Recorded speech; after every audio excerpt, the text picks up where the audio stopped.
environment is no one's property to destroy. It is everyone's responsibility to protect.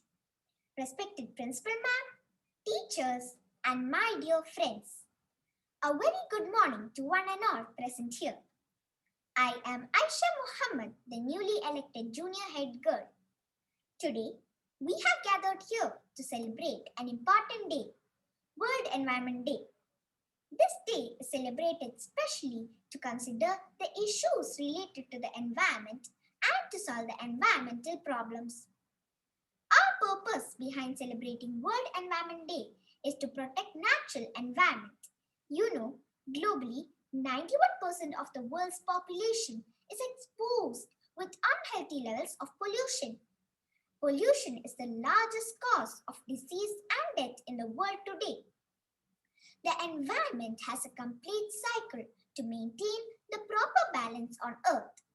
Earth is a home for different living species, and we all are dependent on the environment for air, water, food, and other needs. World Environment Day is celebrated on June 5th every year all over the world since 1974. The main aim of this day is to raise awareness among people to protect the environment.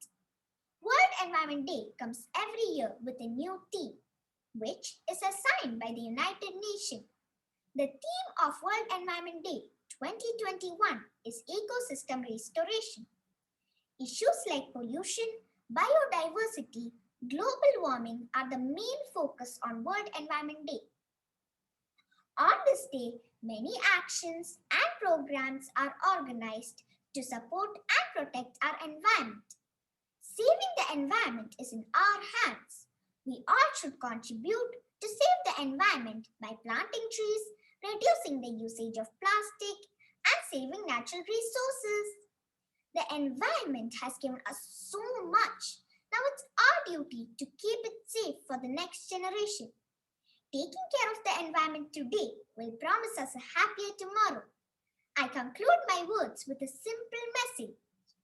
Nature is the art of God. We should conserve the beauty of nature. Yes, and it is our duty to do so. Thank you.